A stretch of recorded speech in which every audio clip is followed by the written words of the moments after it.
Hello, everyone. We are going to discuss some contemporary weavers today, some not so contemporary, but still very important.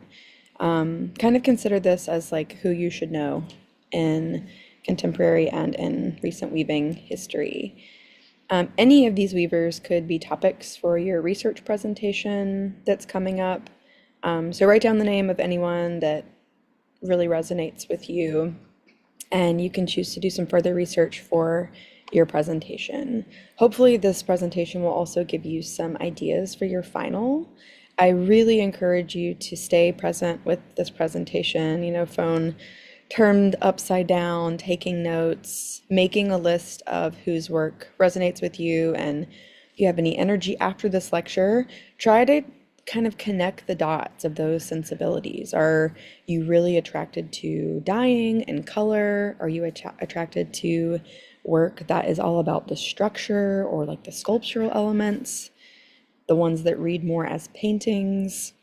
No one thing is right, but I really want to challenge you to kind of filter your sensibilities and think about what makes sense for you and your work and what you are attracted to.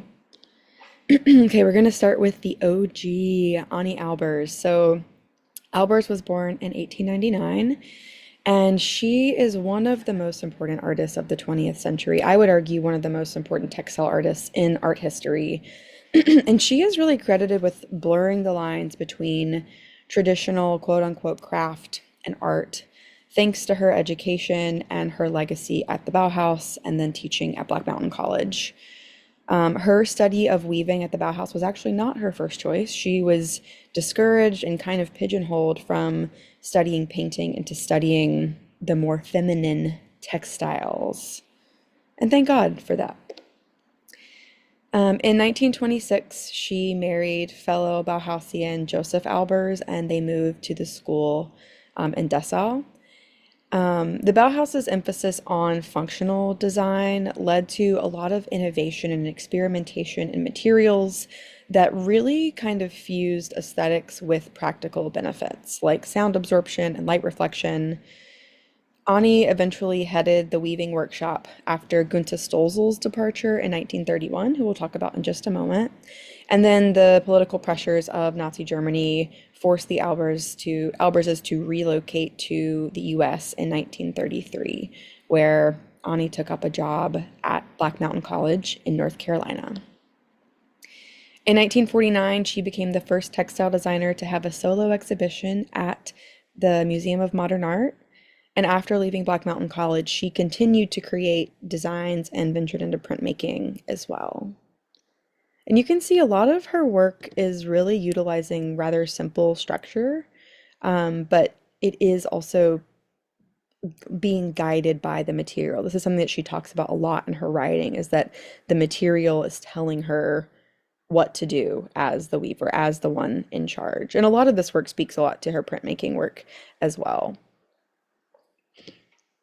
I wanted to include this piece as well. This is one of my favorite weavings ever to exist, and this was created by Don Page, who is a very much lesser known weaver at Black Mountain College. He was a student of Ani and went to study architecture, which a lot of weavers at Black Mountain College did, funny enough. And this piece is documented and written about in the recent book from Julie Thompson, that's called Weaving at Black Mountain College. I have a copy of that book if anyone is interested in looking at those weavers. Gunther Stolzel was Ani's weaving teacher, was the person who really taught her her foundational knowledge of the loom and of woven structure. She was also a German textile artist who played a really fundamental role in the development of the Bauhaus school and their weaving workshop, which eventually funneled into the Black Mountain College weaving workshop. She was born in 1897 and she died in 1983 in Switzerland, where she spent the later years of her life. And you can see again rather simple structures. These are plain weaves that have a discontinuous weft. And some of her weaving is more tapestry based. Like these are kind of what she is known for. Really, really elaborate tapestries that there are these beautiful two-dimensional studies of as well. Okay, O.T. Berger was another Bauhaus weaver. She was born in 1898 in Croatia. She was a student and later a teacher at the Bauhaus, where she was an artist and a weaver. And she was actually murdered in 1944 at Auschwitz during the Holocaust. Yeah, it's kind of unfathomable to think about what her legacy would have been were she to live into old age. But she is really known for these kind of like block structures, again, kind of interrogating really simple woven structures, but a very, very smart eye for color and material as well.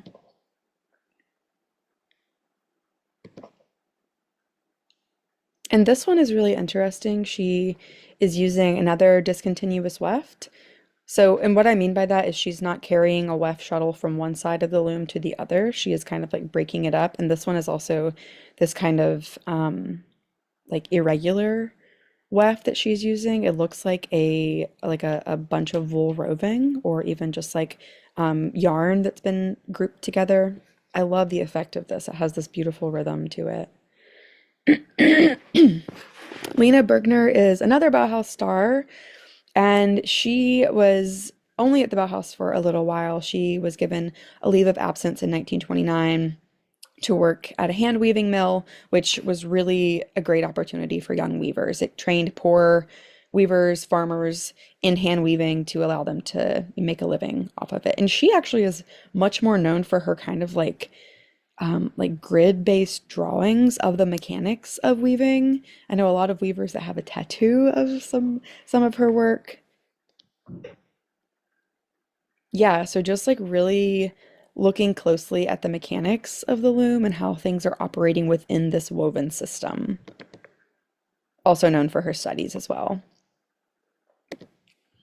Trudy Guamarn-Prey, she is one of the weavers from Black Mountain College that really doesn't get talked about very much. She's also included in that Weaving at Black Mountain College book that's based on the exhibition that they had recently.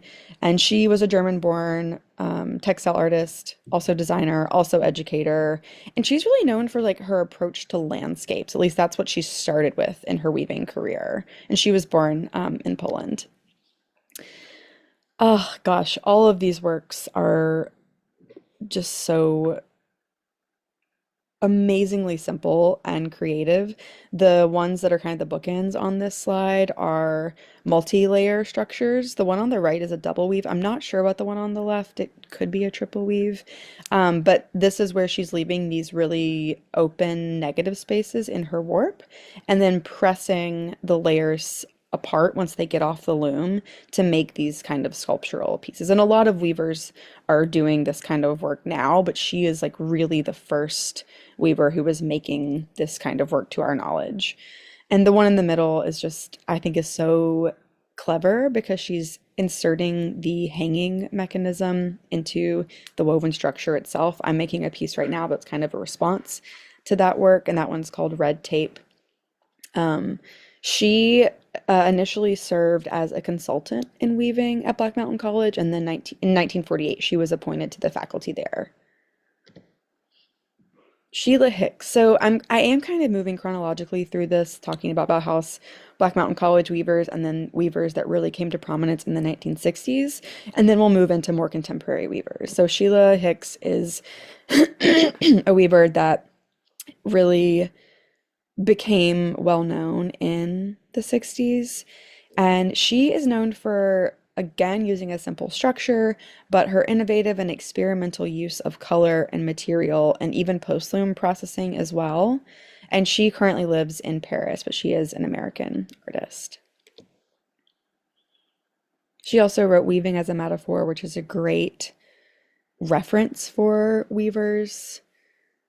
Yeah, you can see like just complicating the structure, which is a brave, scary, intuitive thing to do, and she does it with such grace. Also has a lot of monochromatic works that really are about structure and material,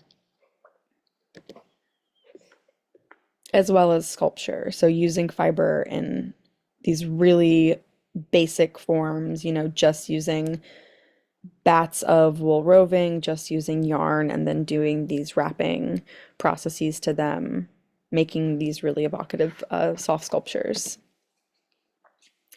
This is a rep weave where she's using, again, fiber as like these thick groups of fiber as the weft.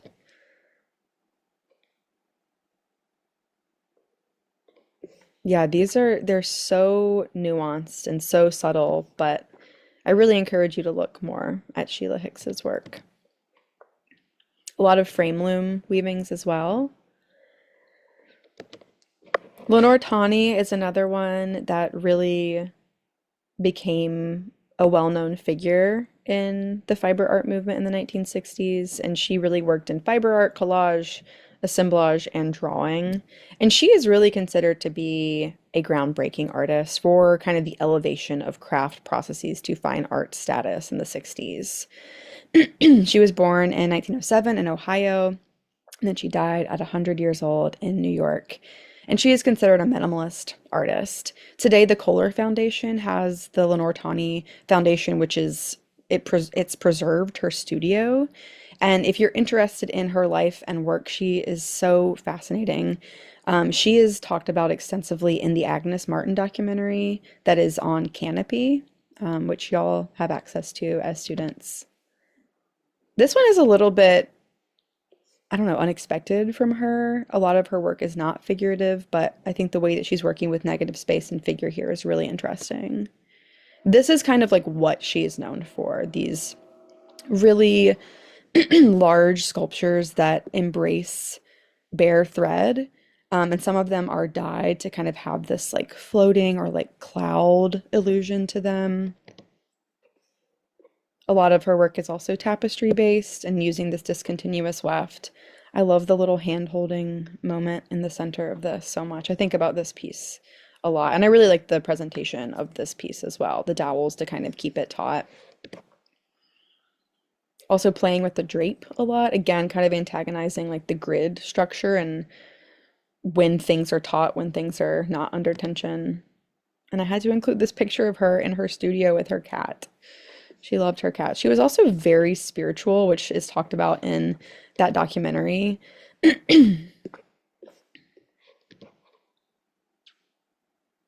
And you can see her work at the Renwick in Washington, D.C. if you ever get the chance to go there.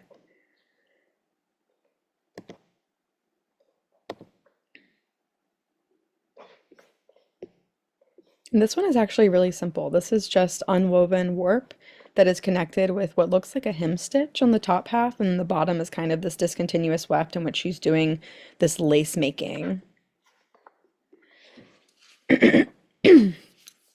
Magdalena Abakanowicz was a Polish sculptor and fiber artist, and she's really known for making these large scale soft sculptures. She used burlap, wool, a lot of found material as well. And her work is really influenced by what she saw in the war in Poland. And this, a lot of her work like resembles this. It has these large forms that are woven together and then these kind of like umbilical cords or like this like tethering. Very, very bodily. This is just to give you an idea of scale.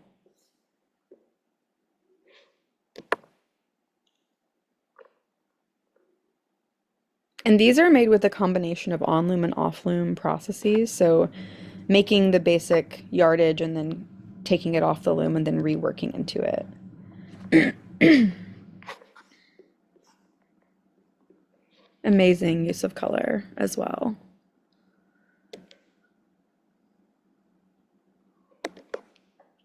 Okay, Olga de Amaral is a Colombian textile and visual artist known again for her large-scale abstract works made with fiber, and she is really known for her work that is covered in gold. So like this. And she went to Cranbrook. She is still alive. She's in her 90s now.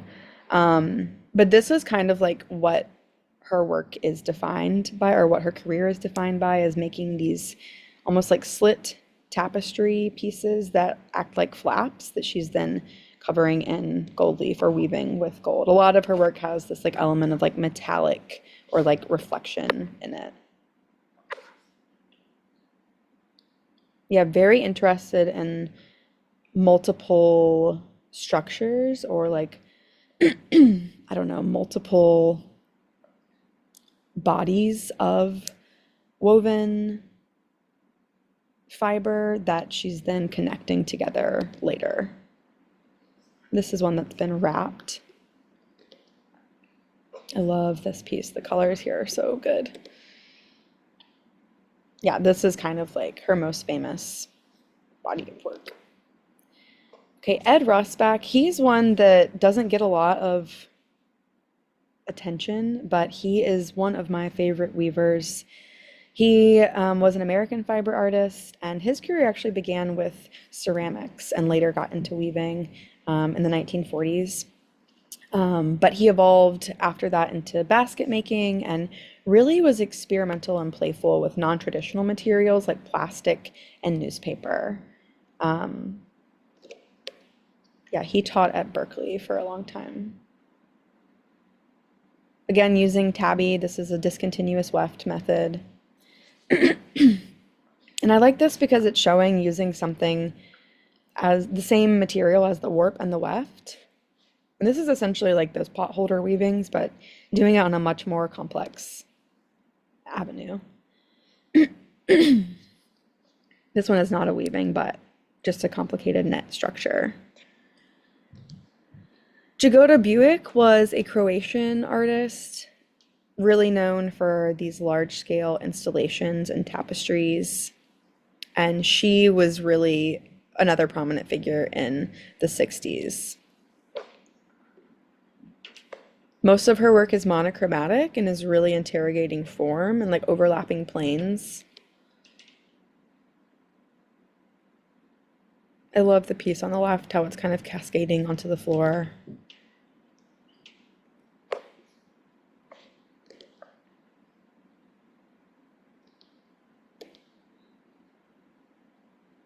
And this installation is so amazing, especially with like the little, what look like little pebbles beneath it with the same fiber.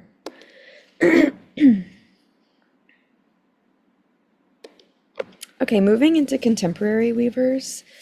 This is Erin M. Riley, who many of you already know. And Erin is a Brooklyn-based artist whose work really focuses on women's issues and domestic violence and drug use. Her work is mostly hand-woven, hand-dyed wool. And she uses a lot of like mill discarded yarn and then dyes everything herself in her studio. Yeah, she was born in 1985 and has a studio in Brooklyn. This is a tapestry artist, but I wanted to show you this because I think that the way that Erin is using subject matter, scale, and her own body as a source of subject matter is just really unique and contemporary. And yeah, I think that she's been making work like this ever since she was at Mass Art and has just really refined the art of tapestry to kind of be her own language. The way she blends colors and like her depiction of faces it's definitely evolved throughout her practice, but I just think that she has such a distinct voice in tapestry and is one of the leading contemporary fiber artists for sure. Another tapestry artist is Kayla Matz. Kayla is based in LA and is making a lot of work that is surrounding like internet culture and using screenshots, again, using this very contemporary subject matter.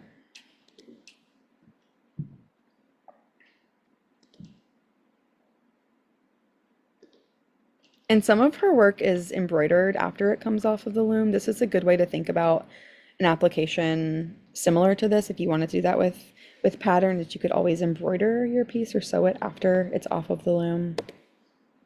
I just love, I love these figures so much. Okay, I'm gonna not spend too much time on tapestry because I want to talk about people that are making work that is more reminiscent of what we're doing this semester. This is Diedrich Brockens. If you are not familiar with his work, I implore you to do a little deeper dive after this lecture. There's a really great Craft in America interview with him that maybe we'll watch later in the semester, but that would be a good place to start if you're not familiar with his work. He's another one of my favorite artists. He was born in Texas and he was born in 1989.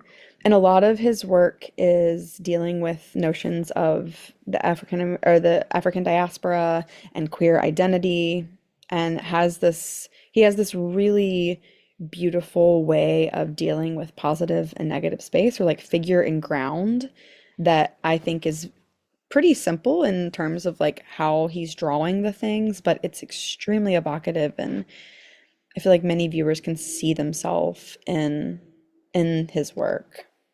This one is referencing the unicorn tapestries, and he talks a little bit about this in that Craft in America interview. And some of the processes that he's using in his work are double weave. He's also using what's called Theo-Mormon, which is also called a supplementary warp technique, which we'll talk about in our advanced techniques lecture. And he's clearly weaving these in panels and then sewing them together. This could be a really interesting way of thinking about making a large scale work for Project 3.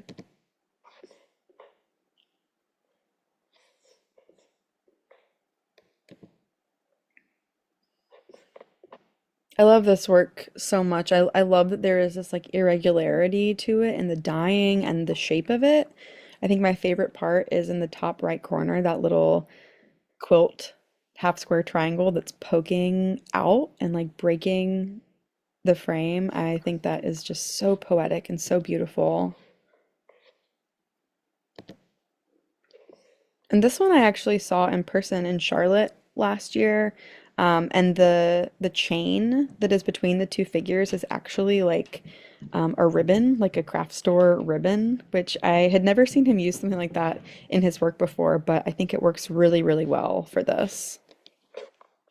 Rosemary Trockle is another contemporary artist that I want to talk about. She's a little bit more elusive. Her work isn't as straightforward, and it's not documented as well as a lot of these other weavers we're going to talk about. So pardon my really bad scans for these slides, but she is a German conceptual artist, and she has made drawings, paintings, sculptures, videos, installations, worked in mixed media, and she also made a lot of work using knitting machines. Um, yeah, and her work is mostly about gender perception and commercialism. And a lot of it is like very, very subtle, again, about material, about perception. I love this piece as well. It becomes so face-like, the way that she has pushed the warp off to the side. This is a piece that's made on the knitting machine, again, kind of about how we perceive images.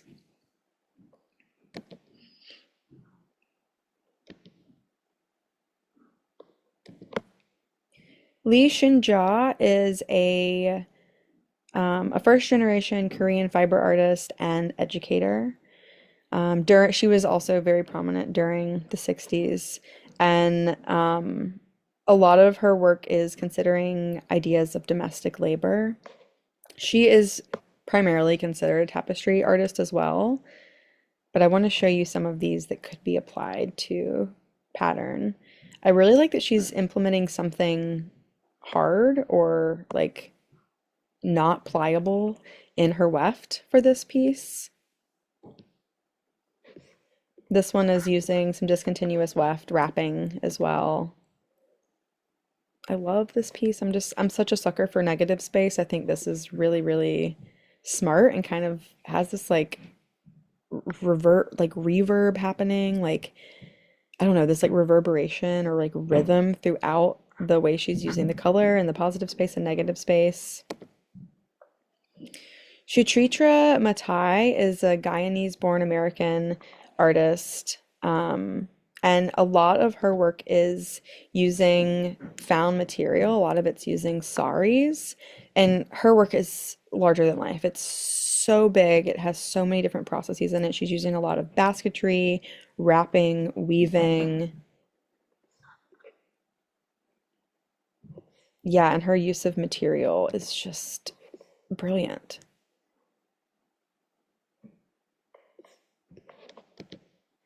I love this work very much. So she's using kind of this like traditional like rug braiding technique. She's using it three-dimensionally and then adding this fringe onto the bottom that is again speaking to her identity um, as a Guyanese born artist and also speaks to like notions of decoration and choreography in space.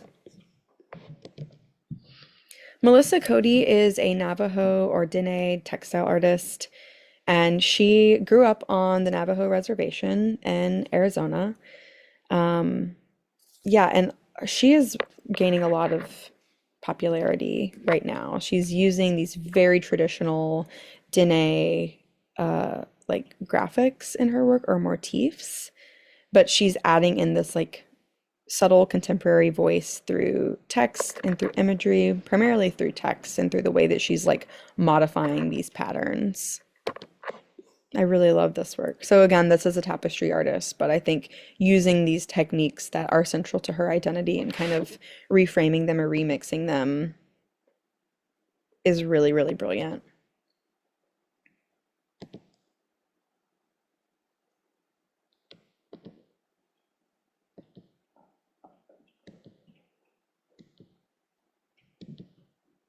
Erin Macari is an artist, designer, educator, and she is based in Scotland.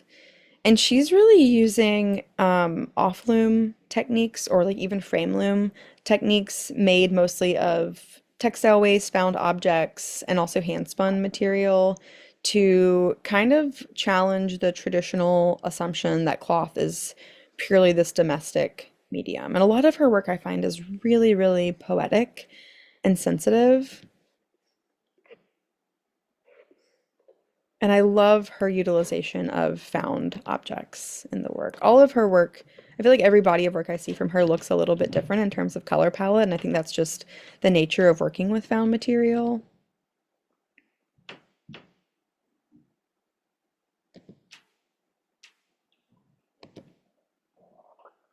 I will also say for your final, if you're interested in making something off the loom where you have a little bit more freedom, question mark. If you want to do that for whatever reason, you are certainly welcome to do that. And here's just an up close of kind of one of her sculptures. And this is an installation piece.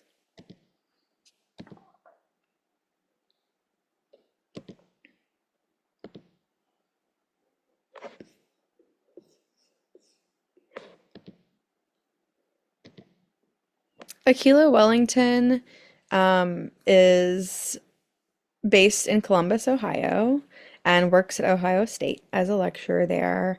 And her work is really about humor. It is so funny and kind of like tongue in cheek. Um, yeah, I mean, she uses a lot of her personal narrative in her work and also this like 2000s nostalgia and visual culture. A lot of like digital aesthetics surface in her work, and there is some beading and also some installation work as well. So you can see this large scale installation that looks like Windows on a PC.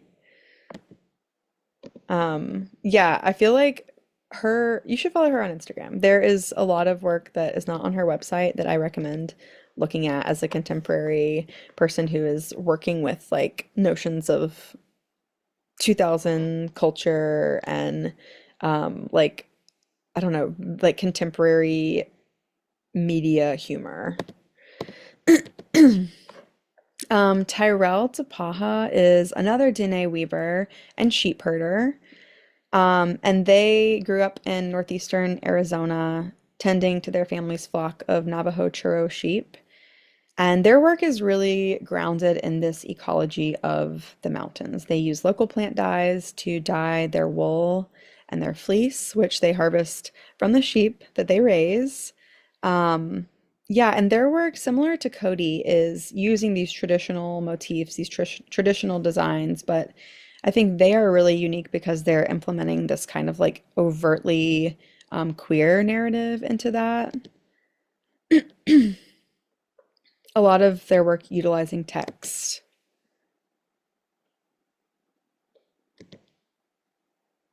Again, another tapestry-based weaver. Molly Kent, another tapestry weaver who is based in Scotland. And a lot of her work is about like broader anxieties surrounding climate change. And she made a lot of work during the COVID-19 pandemic about isolation and interdependence. And she often presents her work, again, kind of referencing digital culture in these windows that she kind of overlaps together. Arna Otar's daughter, she is an Iceland-based artist, and she is another tapestry artist that I'm just going to go through really quickly, but I think her use of color and subject matter is extremely subtle and also references many themes throughout art history. Um, yeah, I'm a huge fan of her work. It's very, very poetic. Alma Wirtz is, I'm just going to show you a couple from this artist, but this is something that you could do with double weave, this like stuffed pillow. And Alma is based in California and works as a weaving instructor. Christy, this is another one of my favorite artists. She is from Seattle and she currently lives in Los Angeles. She was born in 1979 and she's represented by Volume Gallery, which I encourage all of you to look at. Volume Gallery is a really awesome representation of contemporary fiber artists. And Christy is using a TC2, but she's using tapestry techniques. So she's like on a TC2, it's raising her warps for her, but she's using discontinuous wefts that she has painted. A lot of them are like paper yarns or other kind of like non-traditional materials. And a lot of them do reference weaving history. Like you can see a lot of like Davison-esque overshot motifs in her work. Again, very subtle, her use of color and material. And a lot of her work I find references landscapes. Okay, Susie Taylor is such an amazing artist. She is really influenced by the Bauhaus and Black Mountain College weavers. And she considers herself an artist and a designer, and her work really it like breaks open the grid and like squashes it. She is just so brilliant the way that she is thinking about color and interlacement between warp and weft. This is a body of work that she made on a loom with two back beams, in which she was able to weave both layers of warp and then advance them separately. So she was able to like weave this the section that you're seeing the pleat of, the like monochromatic white. She was able to advance that warp and then fold it into these like origami style folded structures. But this is technically like one piece of cloth that she's like bringing up the bottom layer from.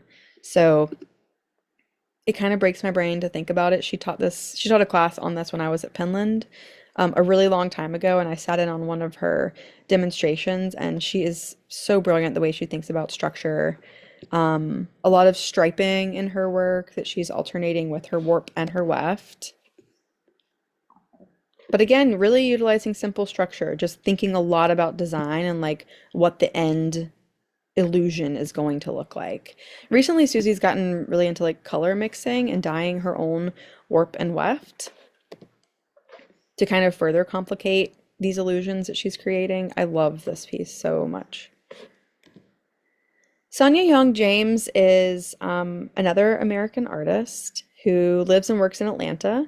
She went to Georgia State University and studied printmaking and sculpture. And she was recently a nominee for the United States Artist Fellowship, which is very prestigious award. I love her work because she is mostly working monochromatically and she's inserting these kind of narrative objects through found material that she's adding in. So you can see this like zoomed in image of this like toy wolf that's in there. Also these like balls and beads that she's adding in that really give it this, I don't know, very unique and I don't know, mysterious narrative quality.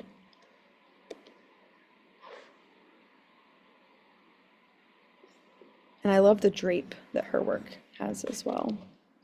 Brianna Bibbs is a younger artist based in Chicago, and she is kind of working in this intersection of textiles, painting, and community-based practices.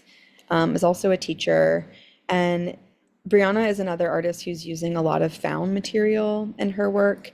And she recently made this body of work while she was cleaning out her grandparents' home after they had both passed. And she was making like a weaving a day based on what she was finding.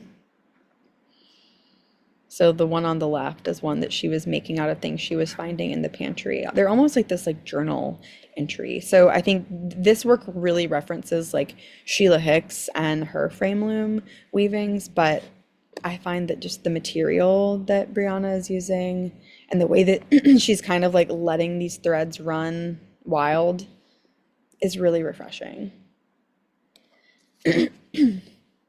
Alex Sutherland is also known as Hootbo on Instagram and is really making a business out of making handwoven rugs. So he is dyeing his own material and then using these really bold graphic-based tapestry techniques. This one is not tapestry, this is pattern. Yeah, to make these functional objects, either as rugs or as wall hangings. M. Kettner, I know my tapestry students are tired of hearing me talk about M, but I am obsessed with her work. She is based in Richmond, California. She was born in Philly, and she is really combining weaving with other materials. So a lot of this work is like it has like an armature, and then she's adding in these ceramic bits and woven pieces. These are all extremely small too, like under, like you can hold these in your hand. So she's working like again off loom, but using these tapestry techniques with this pre-existing structure to make these incredible sculptures. She's another one that I recommend following on Instagram. She has a great web presence. This one is like an operation game. Oh, she's so good. Jing Yi is someone that I met at Penland recently, and she is mostly working on a TC2 loom. Some of this is hand or floor loom weaving. And she has this like archive of found objects that she is both weaving with and weaving from. And her work has this really effervescent sense of playfulness. She says play is a serious matter in her work.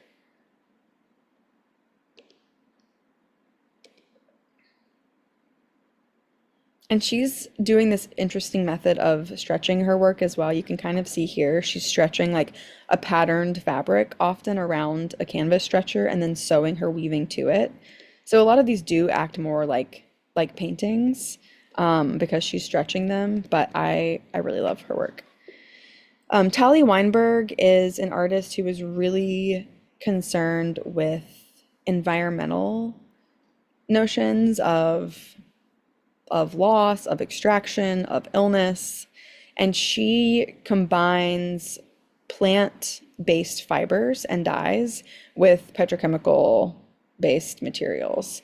She also mostly weaves, at least the work that I've seen from her, mostly weaves from climate data. So her like color changes are based on a data set that she is very transparent about in the documentation of the work.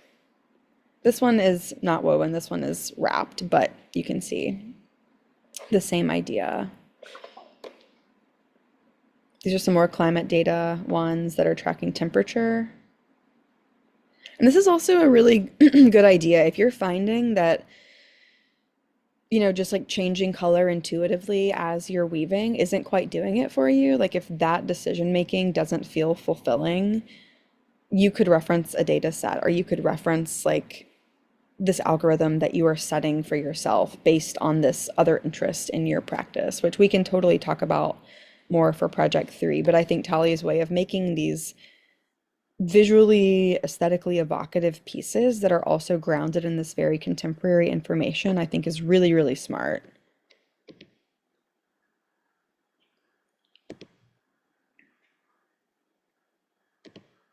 Poppy, okay, Poppy Delta Dawn, another all-star. Poppy is an artist, an educator, making work that she says is really guided by material. And her current research includes communication and transition between ancient and modern technologies of labor, and thinking about cloth production, land cultivation, and lineages of knowledge. And Poppy currently teaches at the University of Kansas. There is a lecture by Poppy that I know I've mentioned several times. It's the Art Uncovered podcast at the bottom of our Google Classroom. And I really find the way that Poppy talks about her work as like sample based, but the sample being the finished piece. I find that really, really refreshing. And something that I don't know, I think that I go back and forth with in my work a lot is like, when is it finished? And Poppy has kind of like, I don't know, removed that pressure from herself and her work. Like everything is finished when it comes off of the loom. These samples are these pieces that will continue to change too, that could be added to another material. Yeah, amazing artist. Another one that I follow very closely, Ricky Dwyer. Ricky is an artist and educator living in San Francisco, and their work and their research center on ideas and histories of industrialization and ideas of individualism through textile history and economic theory. They are currently teaching with California College of the Arts, and they were the 2021 Facebook Artist in Residence, oddly enough. And Ricky is such a standout artist for me because he is making these structurally brilliant forms that are so ingrained in the way that they're being presented, so ingrained in the space in which they're being presented. A lot of their work talks about William Morris and kind of his idea of making art accessible for all, and how that I think their work is loaded with a lot of criticism for Morris and criticism for like that idea of by making things accessible, they become, more streamlined and more industrial based. And I know there's a lot of nuance to that conversation, but I think Ricky is a leading textile researcher and thinker. And this is some of their more recent work. They are also represented by Volume Gallery. And this work, you can see they're dyeing their warp, and they just have these really big floats, these big warp floats that are or weft floats in some cases. I think the one on the left is weft float, the one on the right is warp floats. And that's what's making the imagery. They are kind of drawing with this negative space that I think is just so, I don't know, so unique, so creative in thinking about how to use the loom. Jovencio de la Paz is currently a professor and head of fibers at University of Oregon. And his work explores the intersection of weaving, dyeing, and stitch work as they relate to ideas of language, colonization, ancient technology. And Hvincio's work is presented often in this way that you see on the right, where there is this weaving, and then Hvincio's not worrying too much about the selvages because he's going to cut it up and stretch it with this other material, often canvas. And he's working a lot in multiples as well. The installation on the right is this series of pieces that are this like gradient circle, and there is this saying in weaving that weaving a circle on the floor loom is impossible, or it's really, really hard. And I think that leaning into that idea is kind of funny, like tongue in cheek to weavers. Yeah, also working a lot with color in this very smart, skilled way. But I think that the framing of this with the manufactured material, I don't know, it gives it this elevated quality to me. Again, reading much more like a painting because it's stretched, but yeah, I love Vincio's work. Lars, this is a friend of mine, and Lars is a Hawaiian-based weaver, and he is currently studying at, oh my gosh, where is he in grad school? It's going to come back to me. Um, but he is really working with double woven structure primarily, double woven blocks, double woven yardage, and this image on the right is from an exhibition that was at Praxis Fiber Workshop in Cleveland, where there was this installation of found objects covered in this material that they're warp painting and weaving, and then had this series of garments as well that is a lot about their identity as a transgender artist. Um, yeah, and the piece on the right, that is kind of this expanded Ephrata curtain structure that we're weaving for Project One. Another weaver that is working a lot with dye in a smart way. Sophia de Jesus Sabella is an artist, a weaver, an educator based in Hartford, and her woven and sculptural works are really based in ideas of class and gender and queerness. And she is using kind of unapologetically this series of found objects. A lot of her work includes like a PVC pipe, and speaks a lot to her parents' professions growing up in the working class. I wanted to include this specific piece of work because I just think that it's brilliant on so many levels. This is Sophia's most recent exhibition called Nip Slip. And in this work, she's thinking a lot about writers like Audre Lorde and like using her body as this means of gaining power. And so for this exhibition, she started, it wasn't an OnlyFans account. I think it says, oh yeah, a fantasy account. So she started this fantasy account and called it Sultry Spinster, where she filmed herself in lingerie weaving this piece for this exhibition. There's another piece that she wove for it as well. And so people, paid to watch this video, and that funded the work. And then in the exhibition, she actually had this peephole where you could go and watch the footage of the piece being woven. I think there's so much to say about this in terms of power and gender and, I don't know, like ownership, autonomy over one's body and one's work. Um, yeah, Sophia is another person who's active online that I recommend you follow. I'm a big fan of her work. Molly Haynes is based in California, and she worked as a textile designer, and a lot of her work now is very like commercially viable. It's beautiful, and it is material based and has this kind of like sculptural quality to it. And a lot of her work is essentially a rep weave. She's using this rep weave structure with really exaggerated bundles of weft to create again this like sculpture on the loom. This is an artist that I just recently learned about, Leslie Nishigawara, and she is based in Southern California. Her work focuses on the grid's structure in patterning and in construction, and she's mostly weaving multi-layered structure, so double weave, triple weave, very subdued color palette. It's really all about the structure for Leslie. And she's dyeing some of her work as well.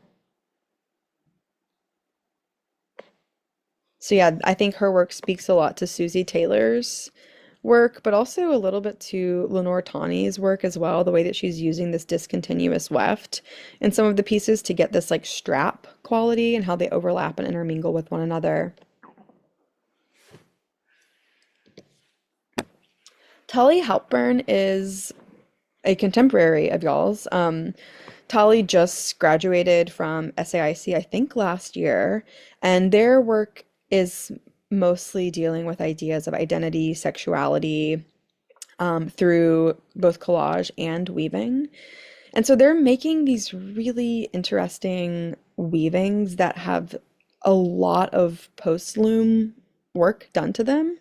And I wanted to include the piece on the left because I think the presentation of this is just, it's so refreshing. This is like, you can buy these rods that are magnetic that you can install into a gallery wall and then put magnets on the top of them to kind of keep, a piece of paper or a weaving flush. And Tally has wrapped ponytail holders and like elastic around these to kind of disguise them and make them feel more like the piece. And then beads have been added to the magnet on the top. So using these ideas of like Y2K nostalgia and also like these tokens of perceived femininity in the installation of their work, is something that I keep kind of picking up on. And you can see that the dealing with the fringe on the right side is, I mean, yeah, thinking about the labor, thinking about the decoration, thinking about the body of like beading and like adorning your hair or your body. I don't know. I think there's a lot here that I think is coming across in this very evocative way. Tali is also embroidering, a lot of times beading on top of their weaving whenever it comes off the loom. They're someone who's working a lot with the TC2 as well, a lot with like imagery of themselves and like digital characters. But yeah, I want you to be familiar with their work as well. Anna Bockrath is based in Philly, currently teaching at Tyler, and Anna is using this really interesting, I don't know, like way of merging printmaking with fiber. These are screen printed. This one is the one on the left is painted warp. And the piece on the right has text that is painted into the warp that's kind of this like long piece of tape that was woven on the loom. These are all really, really interesting ways of thinking about combining printing or image or text with a really simple woven structure. Maris Van Vlack is another very young weaver, another contemporary of y'all's.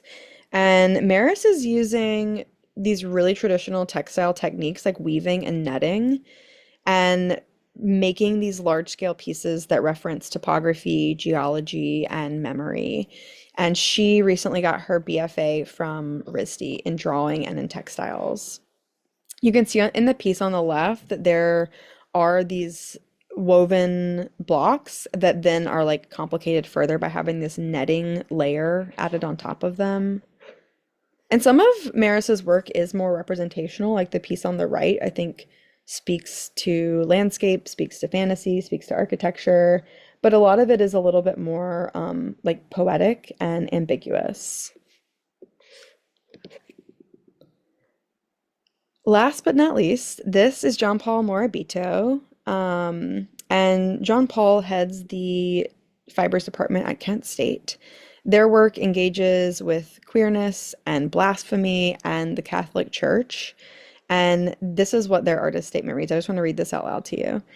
With sincere blasphemy, I employ the fallen glory of tapestry to reorient the holy image within queer cosmology, temporality, and history.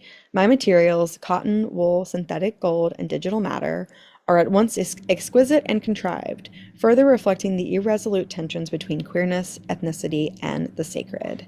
And Jean Paul is working sometimes very representationally, using this very distinct Catholic imagery like we see on the left, but other times they are working in these very labor intensive block structures like we see on the right. I love their loom pictures so much.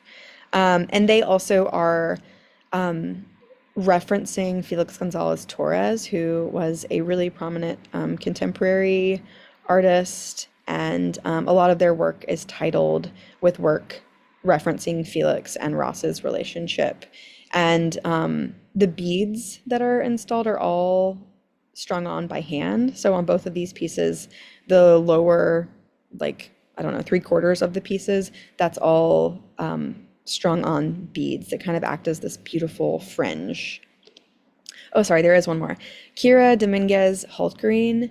Kira is a recently hired professor at SAIC, and she is making this really, really amazing work that really derives from her studying a post-colonial theory. And her research includes like retelling the story of material culture, specifically from indigenous cultures. And she says that she is Chicano, Indigenous, Indian, Hollywood, Hawaiian, brown, black. So she is really kind of like fusing all these different parts of her identity and making these pieces that are primarily large scale, but a lot of them reference the architecture of the loom or of like backstrap loom technology. So there's this like play between tension and drape that I think is very unique in contemporary weaving. That is the last artist. We did it in under an hour. Thank you so much for watching this. If y'all will just finish taking your notes and then take your quiz.